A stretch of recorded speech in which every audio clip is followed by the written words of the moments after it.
नमस्कार। आप देखना और सुनना प्रारंभ कर चुके हैं आपका पसंदीदा चैनल आगे की सोच।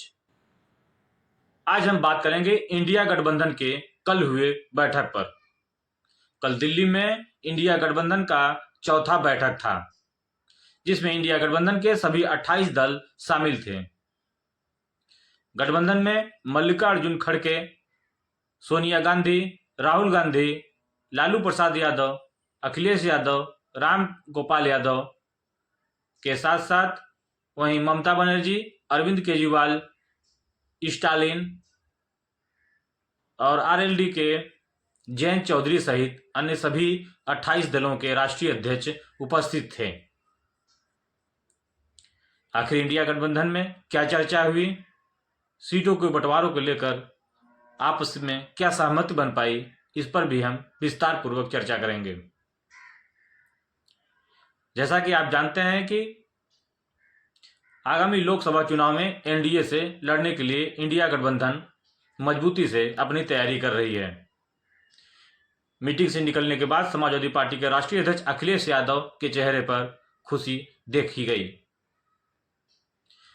उनके हाव भाव से प्रतीत हो रहा था कि गठबंधन में यह तय किया गया है कि जितने भी क्षेत्रीय दल हैं, जो क्षेत्रीय छत्रप हैं, वह अपने अपने क्षेत्र में, अपने अपने प्रदेश में गठबंधन का रूपरेखा तय करेंगे।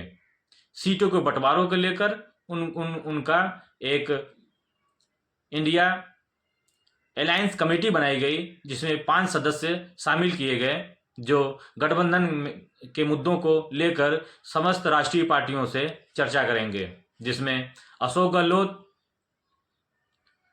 के साथ भूपेश बघेल,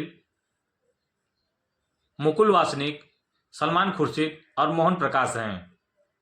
ये सभी नेता सभी क्षेत्रीय दलों और इंडिया गठबंधन में शामिल अन्य सभी दलों से लगातार संपर्क कर वार्ता करेंगे और लोकसभा सीटों पर किस प्रकार से चुनाव लड़ाया जाए, इसमें आपस में सहमति भी बनाएंगे। देखना है सामंजस्य किस प्रकार से बनकर 2024 के लोकसभा चुनाव में निखर कर जनता के सामने आता है। बैठक में यह भी चर्चा हुई कि ममता बनर्जी ने कहा कि प्रधानमंत्री पद का उम्मीदवार गठबंधन को देना चाहिए, जिस पर लोगों ने आम सहमति बनाई। तो ममता बनर्जी ने कांग्रेस के राष्ट्रीय अध्यक्ष मल्लिकार्जुन खड़गे का नाम प्रस्तावित किया, जिसका अरविंद केजरीवाल ने समर्थन भी किया। बैठक के बाद बाहर आए पार्टियों के राष्ट्रीय अध्यक्ष से जब मीडिया के लोग बात किए, तो लोगों के चेहरे पर एक खुशी देखी गई। इसे प्रतीत होता है कि कांग्रेस क्षेत्रीय दलों को बहुत ज्यादा दबाव नहीं बनाने वाली है। क्षेत्रीय छत्रप ही तय करेंगे कि हमें कितनी सीटें चाहिए और सीट हम आपको कितना देंगे। सीट बंटवारों को लेकर जो सामंजस्य है, वो अभी तक क्षेत्रीय दलों के हाथ में दिखाई देता नजर आ रहा है।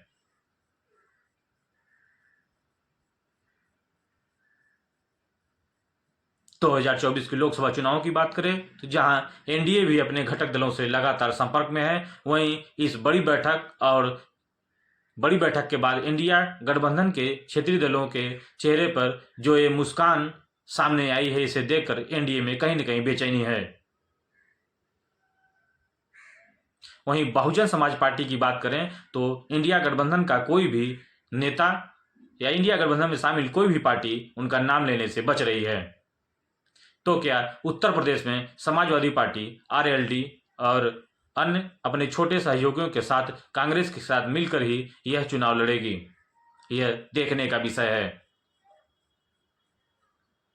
इंडिया गठबंधन की इस बैठक में ईवीएम को लेकर भी चर्चा हुई, जहां अधिकांश नेताओं ने ईवीएम से चुनाव पर नाराजगी जाहिर किए और इस विषय में वो लोग मुख्य चुनाव आयोग से शिकायत करने और उनसे अपना पक्ष रखने की भी बात कही।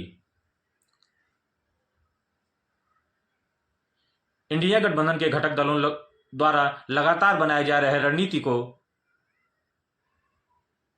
एनडीए भी गंभीरता पूर्वक ले रही है।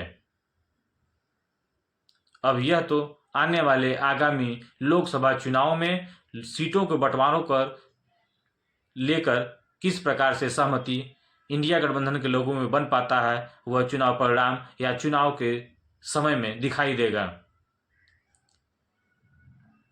समाजवादी पार्टी के राष्ट्रीय अध्यक्ष अखिलेश यादव ने कहा कि हम सभी 80 सीटों पर मजबूती से भाजपा के खिलाफ चुनाव लड़ रहे हैं। रही बात सीट शेयरिंग के फार्मूले को लेकर तो हम आपस में समझ लेंगे।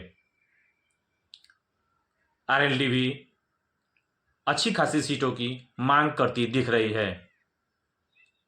तो वहीं अन्य घटक दल भी अपनी अपनी हिस्सेदारी की बात कर रहे हैं।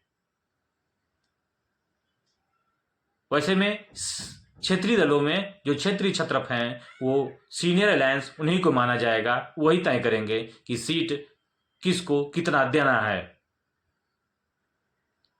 आगे की खबरों के लिए अन्य सामाजिक एवं राजनीतिक चर्चाओं को सुनने के लिए हमसे जुड़े रहिए, हमें देखते रहिए, हमें फॉलो करिए, सब्सक्राइब करिए, लाइक करिए और ज़्यादा से ज़्यादा शेयर करिए। आपका बहुत बहुत धन्यवाद।